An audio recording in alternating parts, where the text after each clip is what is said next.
Dalam arti kata, memang senjata seorang muslim selain melawan kebatilan, selain berargumentasi yang kuat, selain juga segala macam termasuk harta yang halal yang dikorbankan untuk mempertahankan kebenaran, juga senjatanya adalah sabar. Dan sabar ini hanya bisa dimiliki oleh orang yang berilmu. Karena kalau dia sudah punya ilmunya baru dia bisa bersabar. Kalau tidak tentu tidak akan pernah bersabar. Karena orang-orang yang berilmu pasti tahu. Dan itu sebabnya juga kenapa kita pelajari pada kesempatan ini insyaAllah. Semoga kita termasuk orang-orang yang sudah punya ilmu. Terutama dalam masalah bab sabar ini. Bagaimana dia adalah bagian daripada karakter dan perangai. Dan harus dijadikan sebagai karakter dan perangai oleh setiap muslim. Allah subhanahu wa ta'ala menyebutkan dalam banyak dalil berhubungan dengan masalah agar menjadikan sabar sebagai senjata.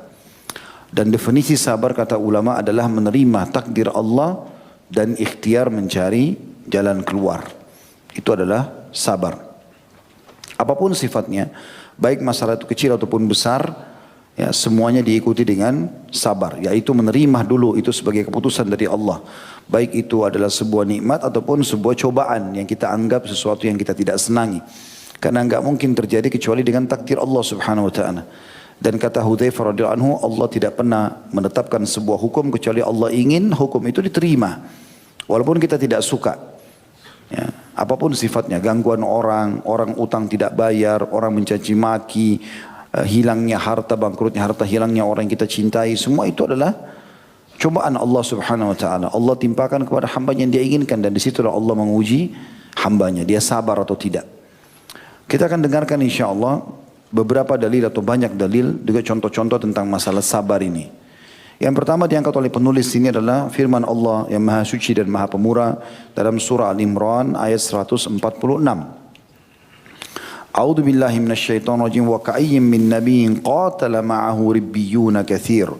قاتل معه ربيون كثير فما وهنوا لما أصابهم في سبيل الله وما ضعفوا وما استكانوا والله يحب الصابرين. Dan betapa banyak nabi yang bersama mereka berperang sejumlah besar dari pengikutnya yang bertakwa. Mereka tidak menjadi lemah karena bencana yang menimpa mereka di jalan Allah dan tidak lesu dan tidak pula menyerah kepada musuh, dan Allah menyukai orang-orang yang sabar. Jadi kita ambil potongan akhir ayat ini, wallahu yuhibbus sabirin. Allah sangat mencintai orang-orang yang sabar. Berarti Allah menciptakan cobaan agar hambanya sabar. Menerima itu sebagai keputusan dari Allah, kemudian dia ikhtiar cari jalan keluar. Tentu tidak akan ada makna dan garam kehidupan kita, maksudnya